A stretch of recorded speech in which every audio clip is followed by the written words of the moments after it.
To support the UnYoked podcast and to help others, please subscribe and rate right now. And if this resource is helpful, please tell a friend. Now, let's get started. The UnYoked podcast, navigating the pain, process, and possibilities after a Christian divorce.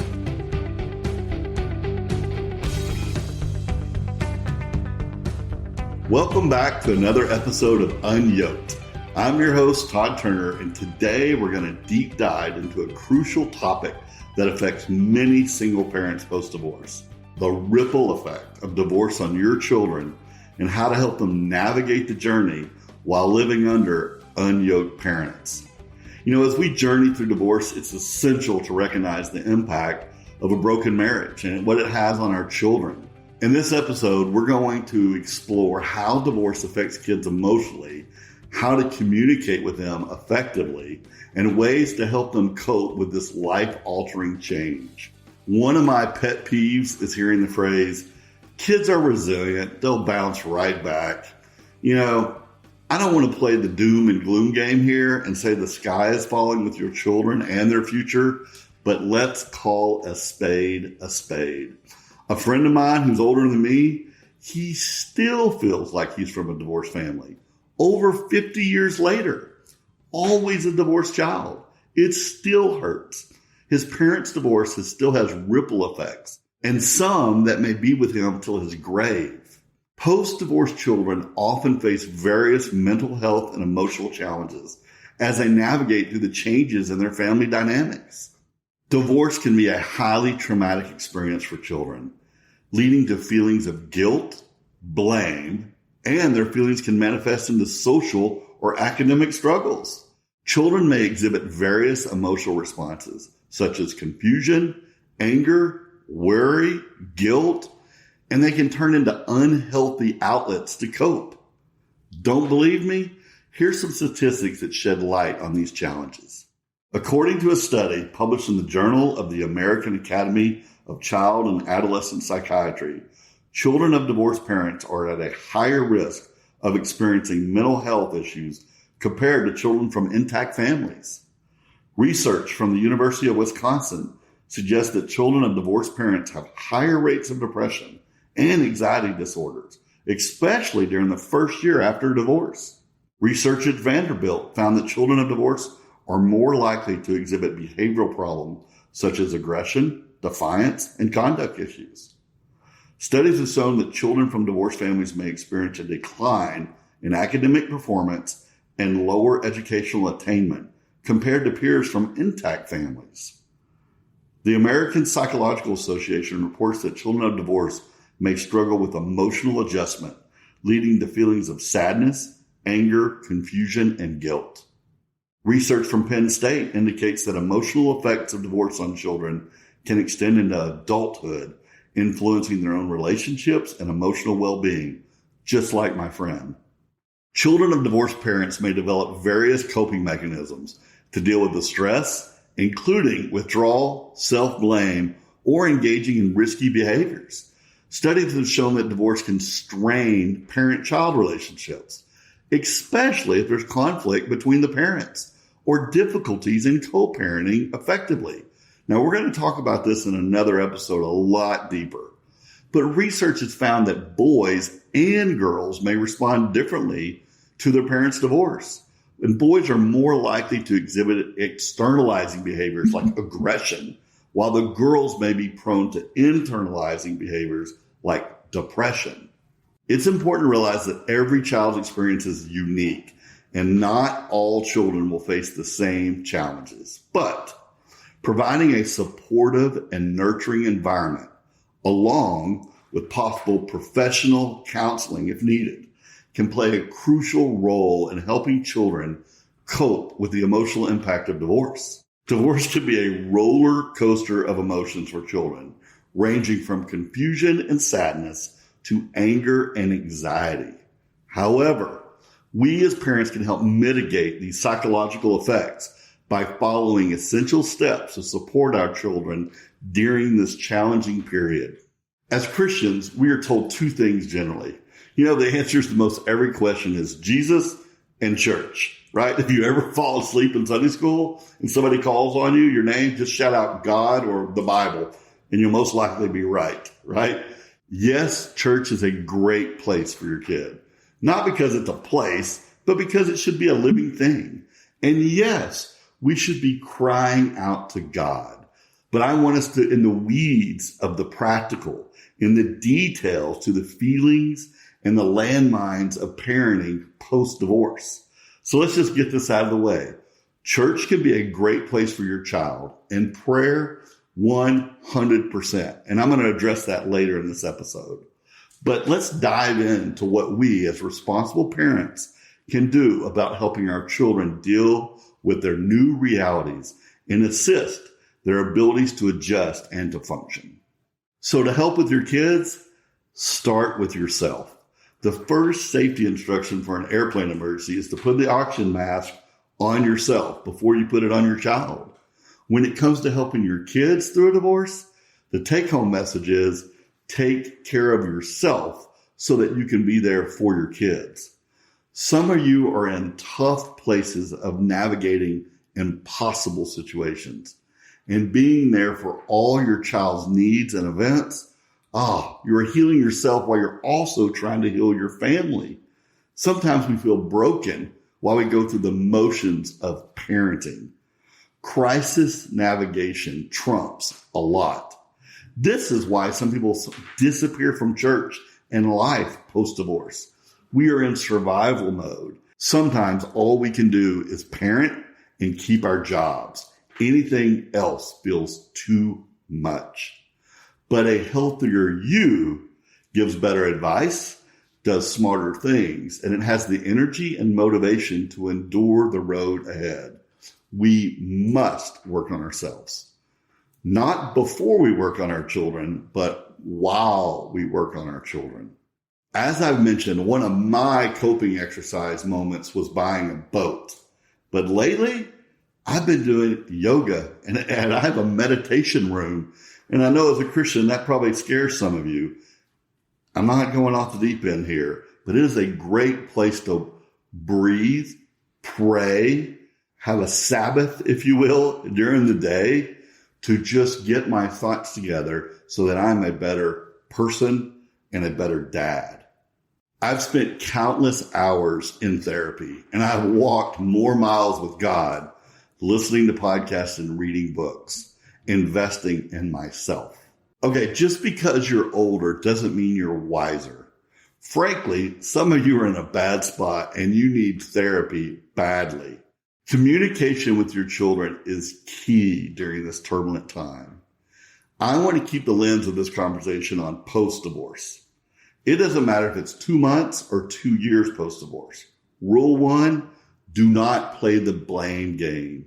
Protect your ex-spouse's relationship if possible. Don't throw your ex under a bus. But before we get into the weeds of this, we must put this lens on. Parents are often guilty of two things: wanting to gain favor with their children or give reasoning, justifying their divorce decision. Divorce guilt is a thing, and wanting to have our kids on our side is a thing. Putting our kids in front of our wishes and our needs and our desires is sacrificial parenting, and it isn't easy stuff. Our responsibility to raise healthy, God-fearing adults does not get trumped when we go through the tragedy of divorce. Our crisis is forefront, and the children can pay the price. It is tough, a very tough road to manage our situations, feelings, and crises, all the while navigating our kids' issues and responses. Now, let me insert something right here. You know why my kids are in a good space? It wasn't me. It wasn't my great words, and it wasn't my actions. It literally was the power of prayer. And that is not lip service. I mean it 100%. I had a team of people praying for my family during my hot mess. Not just praying that the marriage would survive, but for my family and my children. I 100% believe in the power of prayer. And I also prayed for a few things that were important. One was strength for me. And the other was for voices to speak into my children when I did not have the energy or the right things to say. And I think those were pretty wise things to pray for. And I want to encourage you to do the same. Effective communication strategies are critical for children post-divorce, as they can help them navigate the changes and challenges more smoothly. Communication approaches should be tailored to the child's age and developmental stage so that you can ensure that they understand and they process what you're telling them appropriately. There are some basic communication strategies based on age groups. I'm going to throw a couple at you. Age is a huge factor of how you talk to a kid. Preschool, maybe age 3 to 5. Use simple language. Keep your explanations simple, age appropriate. Use language that young children can understand without overwhelming them with details. Reassurance, provide lots of it, and affection. Let them know that both parents love them and that the divorce is not their fault. Consistency, maintain a consistent routine and schedule as much as possible to provide stability and a sense of security. And you know what? Young children, they often express themselves through play. Encourage them to play, express their feelings using toys or games. Now, if they're a little older, maybe 6 to 8 years old, early elementary, be honest. Provide honest and straightforward explanations about the divorce. Avoid blaming or criticizing the other parent. Encourage questions from them. Invite them to ask questions. Share their feelings. Be patient and attentive when they do so. Validate their emotions. Let them know it's okay to feel sad, confused, or angry about the situation. Offer support and understanding, but stay neutral. Avoid involving them in the conflicts between you and your ex. Keep adult discussions away from your child. Now, maybe late elementary, 9 through 12 years old, you can give more details, maybe more comprehensive information about the divorce, but still keep it age appropriate. Answer their questions honestly. Listen actively. Be a good listener when they want to talk. Show empathy and validate their emotions. Avoid guilt. Reassure them that the divorce is not their fault and that both parents still love them. Here's an important thing. Respect their privacy. As they get older, they may need to be more private with their emotions. Respect their need for personal space. And lastly, for advice, teenagers, the tough group, right? Open dialogue. Encourage open and honest discussions about the divorce and its impact on their lives. Be able to talk when they are ready. Acknowledge their feelings, validate their emotions and their experiences, even if they seem angry or resentful, which they're teenagers, they probably will. Flexibility, recognize that as a teen, they may have busy schedules and social lives. Be flexible in finding your time to communicate. Still, avoid taking sides, be neutral, and don't pressure them to choose between parents. But some general tips for all ages: be patient, understanding, reassure them of your love and support, keep your conversations age appropriate, and avoid blaming or criticizing the other parent. Encourage your child to express their feelings. Remember, each child is unique. You know this if you have multiple kids, and your strategies have to be adapted to fit their needs and their personalities. Professional counseling can also be beneficial for children post-divorce to help them cope with their emotions and adjust to their changes in their family dynamics. I had a session one time with my daughter, and it had not been for that session, that moment, I would have never learned a feeling that she had. And it was a lens she had on that was removed with a deep dive into the discussion with a counselor who helped us locate the issue. I would have never thought to ask, and she was never going to bring it up. The counseling session brought us to a resolution we would have never found on our own. Okay? Now this is super important. Communicate with your actions and not just your words. Park yourself in your house. Don't date immediately. When you're dating, you're showing that your kids are not your priority, that your happiness is. And sometimes all the naps and the wine late at night and the gossiping, you're doing poor modeling with your actions. We are also modeling how to deal with any crisis when we're dealing with our divorce. Finding balance between trying to be a rock for our family and being real is showing them it's okay to cry. We all have so many different personality types, and there's no one size fits all for this.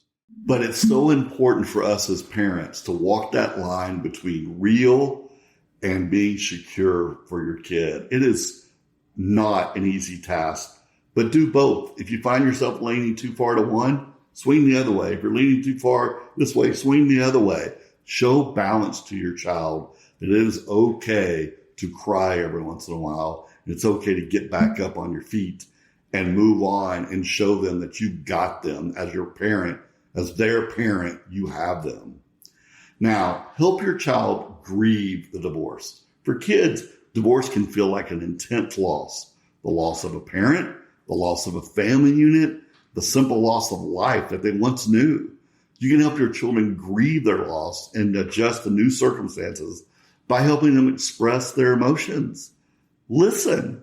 Encourage your child to share their feelings. Really listen to them.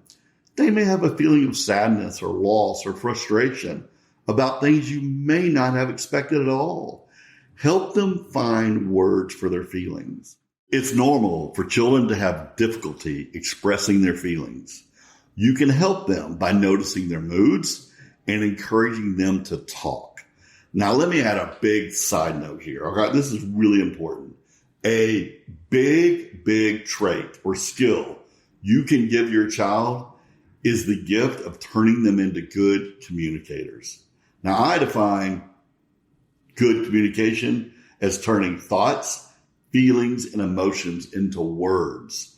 These are muscles that must be developed and exercised. Some of you need to exercise these muscles yourself before you can pass them off to your kids. Facts.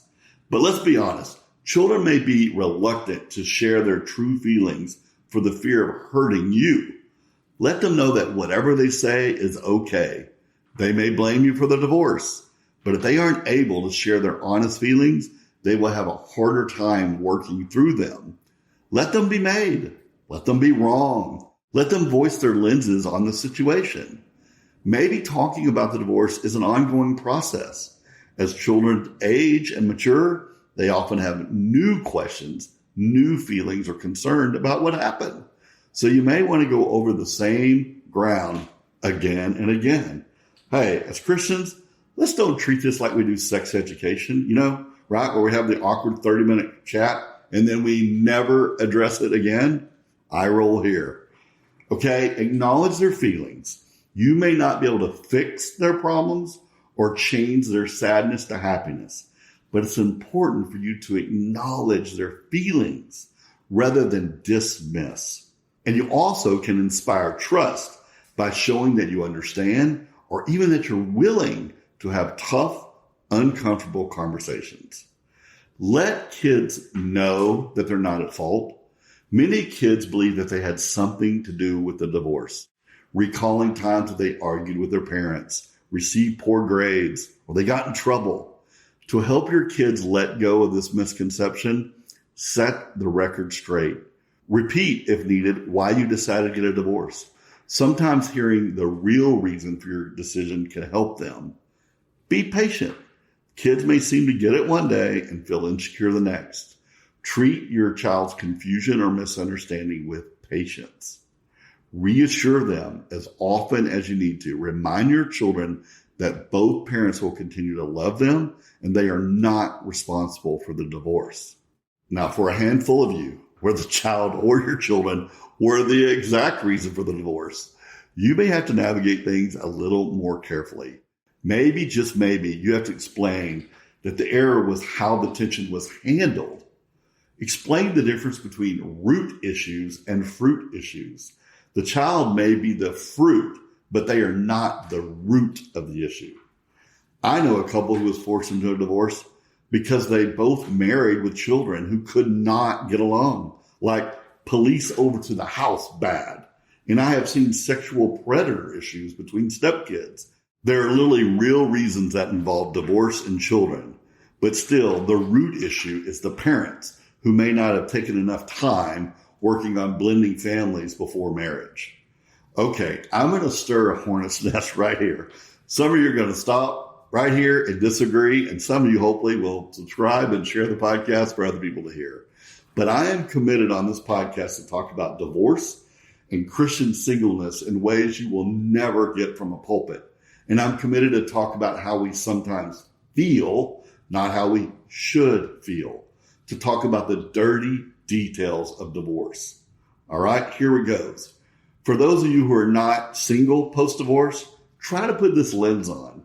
We have problems, unique problems. We single Christians who've already left our parents, already married, already had sex, already have lived our life, and we've raised a family or raising one, and now we're divorced. We navigate situations that you most likely have never even considered. I know a woman who remarried a closet alcoholic. She was guilted into not spending the night at his house pre-marriage. She didn't know he was a drunk between the hours of 11 p.m. and 2 a.m. and that he got violent. She left him, and now she's been divorced twice. She has that stain on her. And I know of a situation of sexual dysfunction I'm not going to get into and perversion that couldn't be addressed because of the guilt of premarital sex. Although we are post-marriage sex, technically. More on this topic on the Christian single post-divorce and sex episode coming later.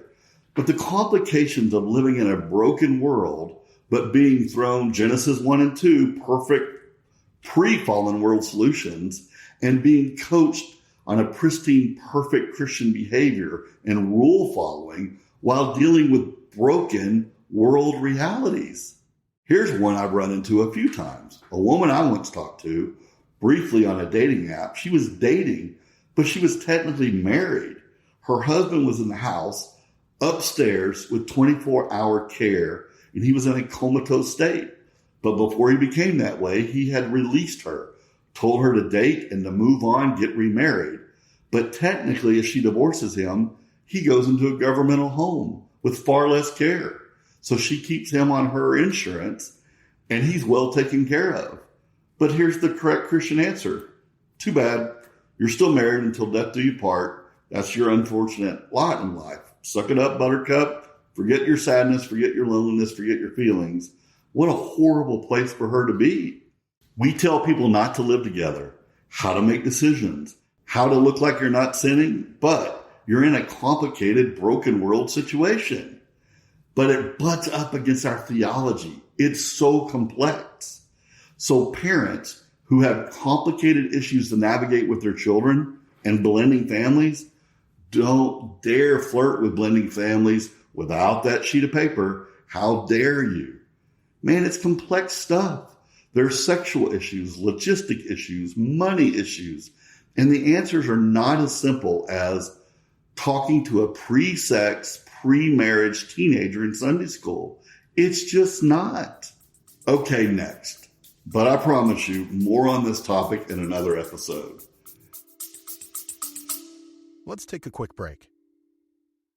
Are you facing the challenging crossroads of divorce? I bet you know someone who is. Well, now there's a resource for your shelf. Maybe for you, maybe for a friend. UnYoked Choices, the Christian Handbook for Divorce Decisions. A book for those in need. Buy one for you or for a friend. Navigate the divorce decision and the execution of unyoking with wisdom, strength, and confidence. Available now in paperback and Kindle. Only $8.99. Order your copy today. Visit toddturner.com/books. UnYoked Choices, because these decisions matter.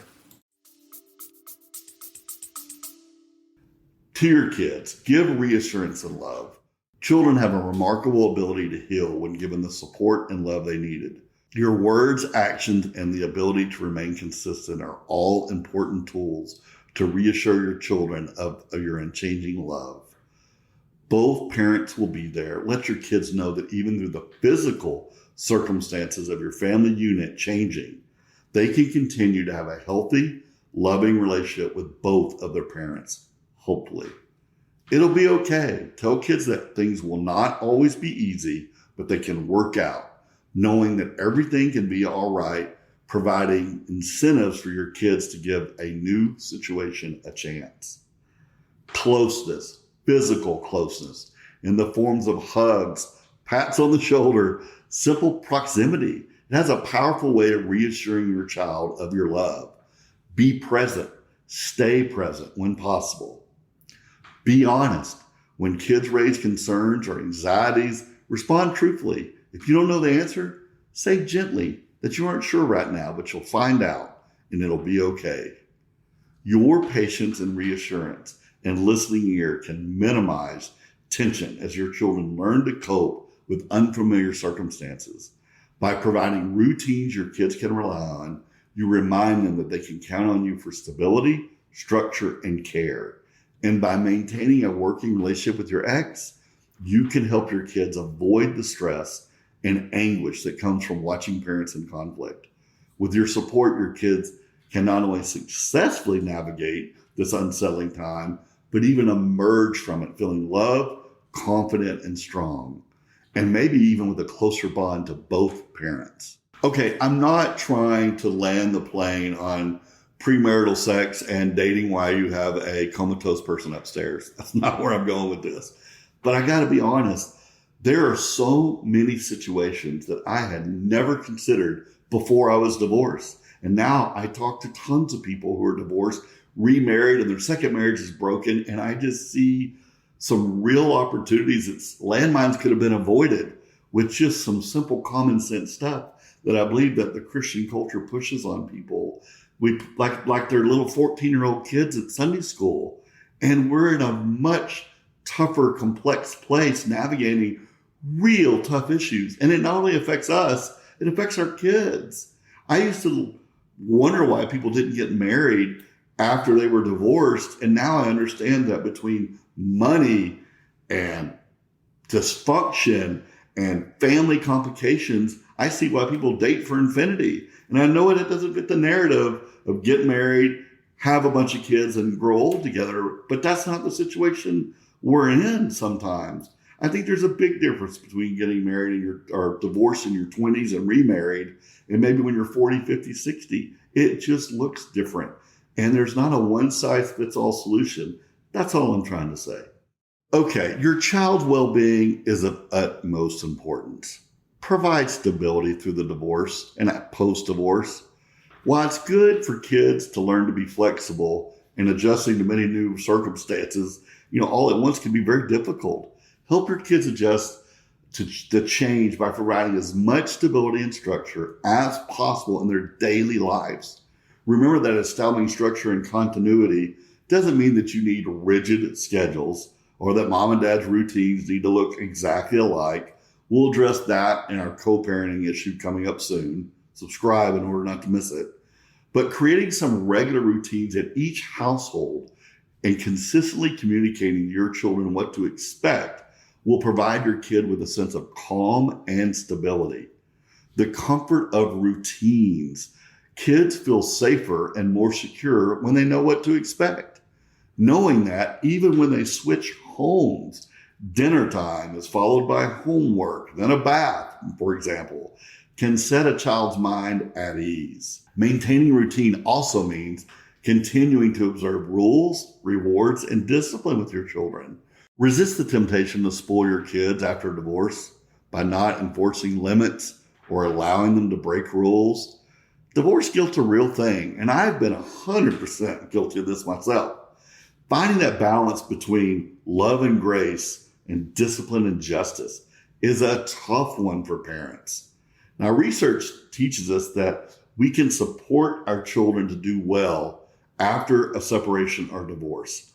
Now, an optimistic versus a catastrophic thinking style can be a determining factor of how a child copes with a divorce. Parents have a great deal of influence in helping children realistically assess the situation and avoid catastrophic thinking patterns that assumes the worst of situations. Children prove to be more resilient and less stressed when there's less conflict between parents and when the divorce removes them from high conflict households. Therefore, it's critical that you shield your child from fighting as much as possible. Children do better if both parents continue to be positively involved in their lives, assuming that both parents are capable and safe caregivers, not always true.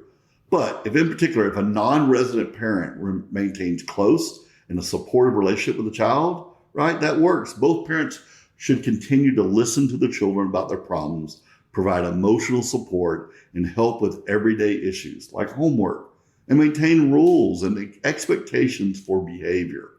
Children who experience parenting that promotes warmth and boundaries thrive. A stable and consistent approach to parenting during divorce is particularly protective for children. Children do better when their parents collaborate, communicate regularly, and offer consistent rules across homes. In particular, consistent parental discipline has shown to be important because it ensures clear boundaries that don't vary widely between the homes. It's critical that parents support rather than undermine the other parent's authority.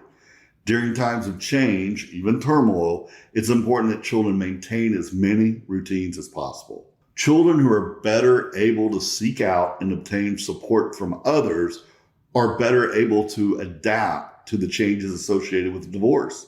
Encourage your kids to talk to a trusted friend or an adult about what they're going through. Show them how you reach out to others for support.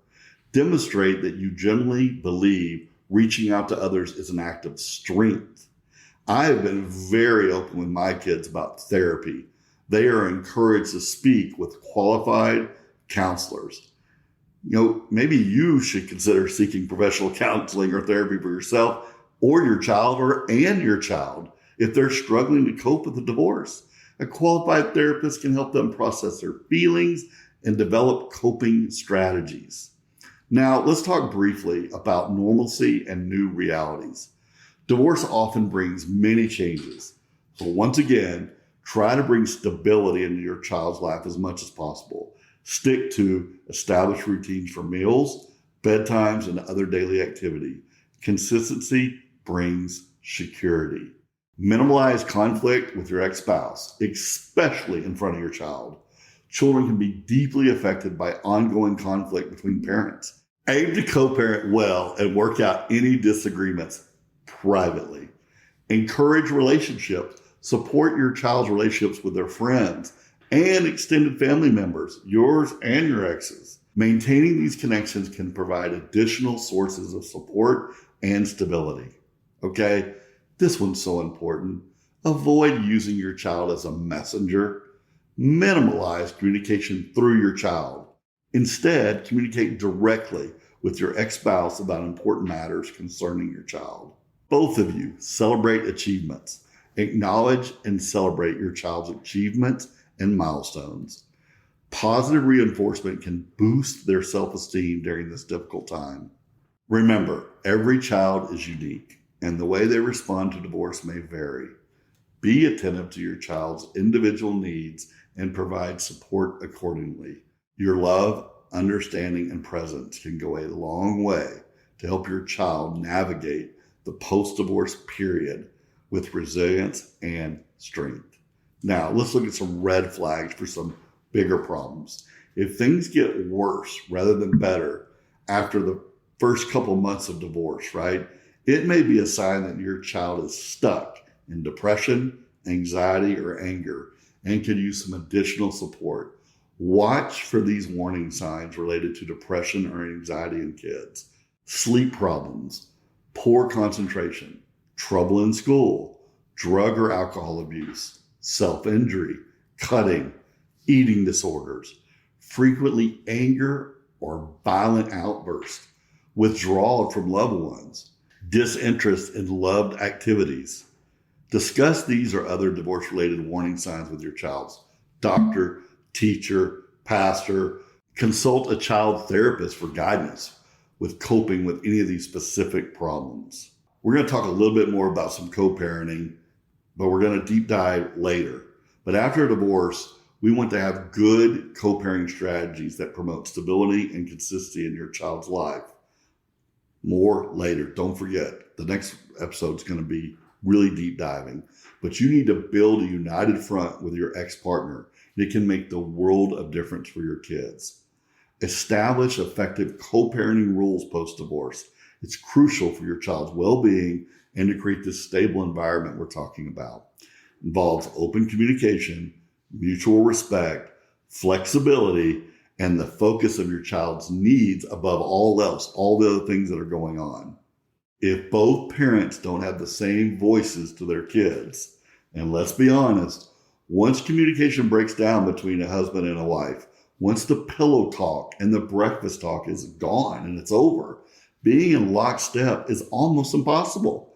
As each person gets more and more influencers in their lives, people double down on reacting to situations and arguments. One voice quickly becomes 2, 4, 6, and the child's the one who pays the price.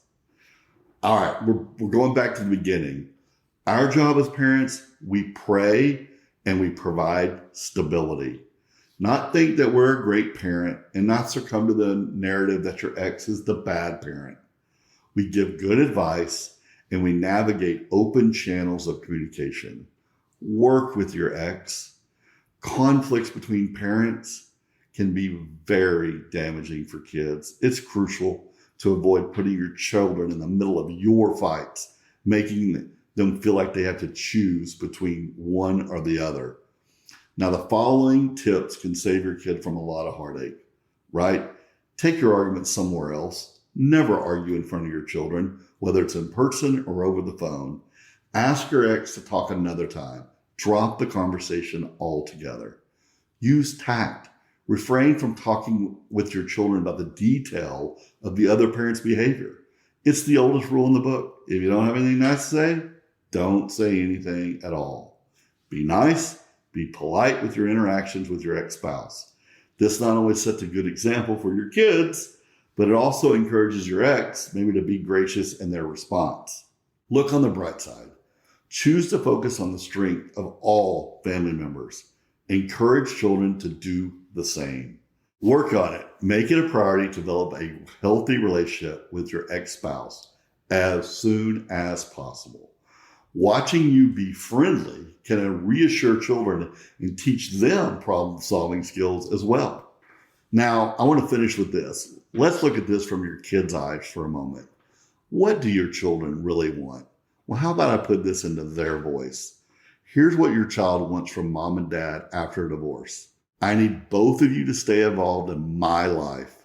Please call, email, text me, ask me a lot of questions. When you don't stay involved, I feel like I'm not important and that you really don't love me. Please stop fighting and work hard to get along with each other. Try to agree on matters related to me. When you fight about me, I think I did something wrong and I feel guilty. I want to love you both and enjoy the time I spend with each of you. Please support me in the time I spend with you. If you act jealous or upset, I feel like I need to take sides and love one parent more than the other. Please communicate directly with each other so I don't have to send messages back and forth. Please don't make me be the messenger. And when talking about my other parent, please say only kind things or don't say anything at all. When you say mean, unkind things about the other parent, I feel like you're expecting me to take your side. Please remember I want both of you in my life.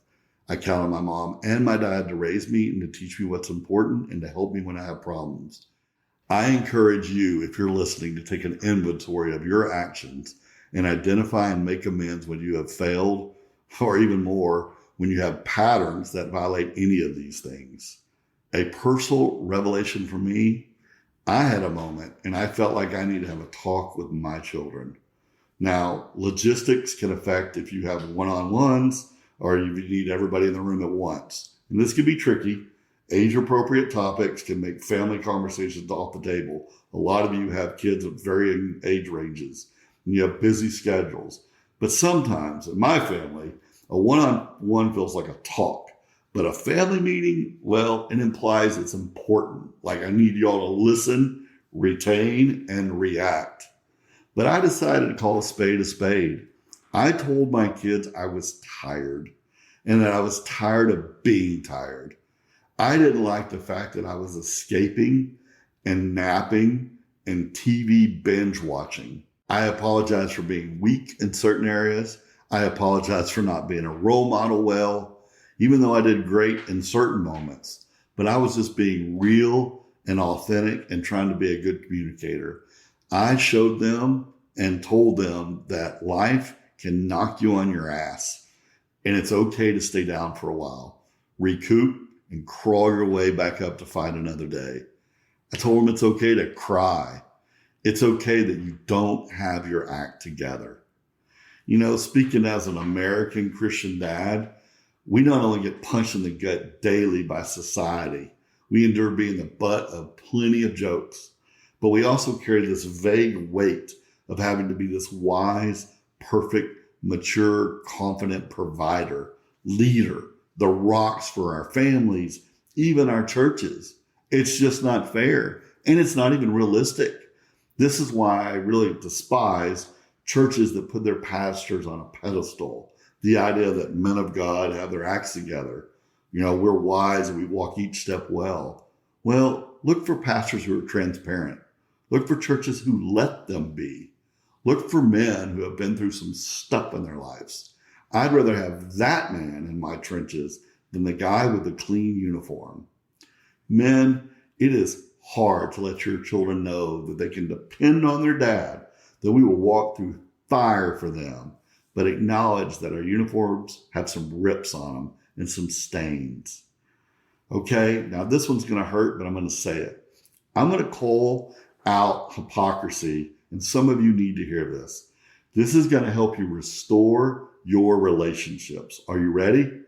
Many of you listening have been lying to yourself and spreading the lies to your kids.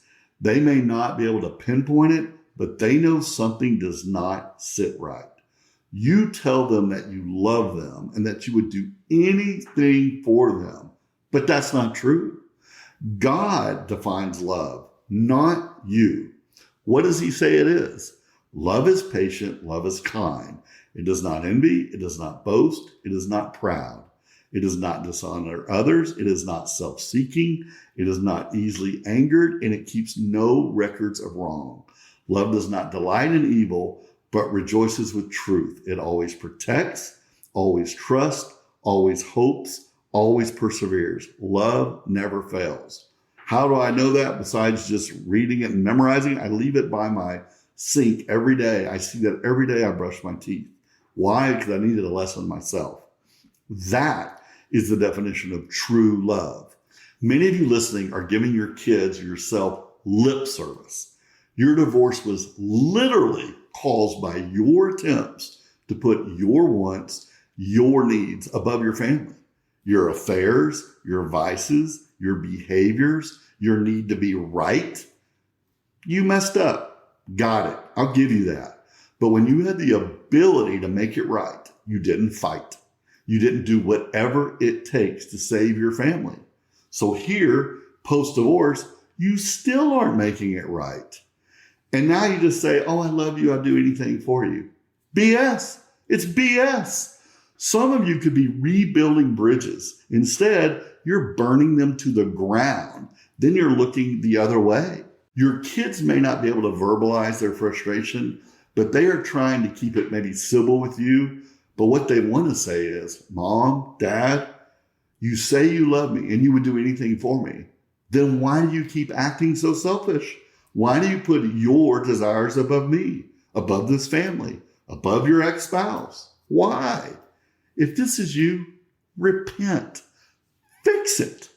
I know a guy, he messed up worse than any of you listening. Affairs, drugs, finances, all the things. Over and over and over. He burned his family and their finances to the ground. His poor wife and children paid the price. He's divorced, but he finally broke, really broke. Not lip service, no BS. He had to look in the mirror and he acknowledged the warts. What did he do? He parked his butt in front of his old house doorsteps and he served and he served and he served the family that he had messed over. He loved them. Not self-seeking, not easily angered, no records of wrong, always protecting, always trusting, always hoping, always persevering. He actually caught his actions up to his lips. He wasn't out living his best life.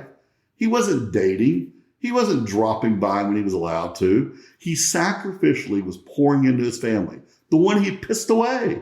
He put them first, finally. Some of you listening, you might actually could restore your marriage if you really wanted to.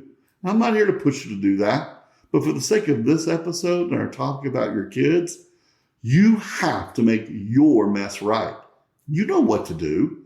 If you're out on social media living your best life, dating a new person every week, buying yourself all the cool, shiny new stuff, while your kids are adjusting to a life that they didn't ask for, stop it right now.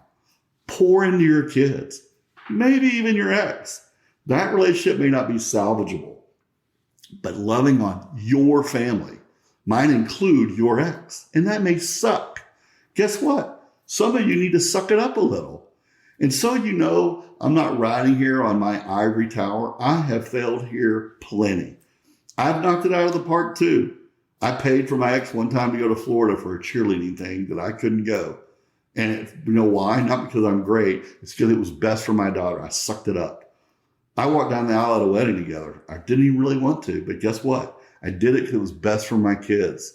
Stop the drama. Step up, dads. Step up, moms. Die to yourself a little. That, or just stop telling your kids you love them. Change the sentence to, hey, sweetheart, you know when I'm not busy living my best life, I'll lean in from time to time to let you know I care about you. You know, but if I really did, I just wouldn't keep kicking this ant bed over and over and over again. Things that make me happy. That's what I like focusing on. Facts. Listen, I'm sorry, but most of you listening hold some responsibility for your marriage failing. I do. You think I was the perfect husband? Wrong. I didn't cherish my wife. It led to a mess. I own that. I failed my wife and I failed my family. But I promise I'm attentive to the ripple effects of my divorce on my kids. And I want to encourage you to do the same. If I hear back from just one of you, it's something I said or written causes you to reevaluate, restore, or make amends, I will consider the effort worth the price. You know, it's like we like to say in East Texas when we evaluate project, is the juice worth the squeeze? I hope so. I sure hope so. So I'm going to recap. Here are some ways to support your child through divorce. Stay involved in your child's life, showing them love. Make time for quality activities together. Work on co-parenting peacefully, sparing your child from feeling responsible for your conflicts. Encourage and support their time with the other parent and extended family. Avoid speaking negatively about the other parent so your child does not feel pressured to take sides. Be honest in explaining the divorce. Simplify the reasons and discuss these upcoming changes in their life. Allow your child to express their feelings, assuring them that they're not to blame for the divorce. And reassure your child that everything's going to be okay. Help them adjust to the new normal. Maintain routines and structure and provide stability amidst all their changes. Prioritize self-care. Find healthy ways to cope with the situation. Consider joining a support group. And if needed, seek professional help for you, for your child's well-being. Okay, thank you for joining us today on UnYoked. Remember, you are not alone on this journey. Together, we can help our children heal and thrive through divorce. If you found value in this episode, don't forget to subscribe to the podcast, share it to others who may benefit from this. It's an important discussion. Join us next time for more empowering conversations on being unyoked.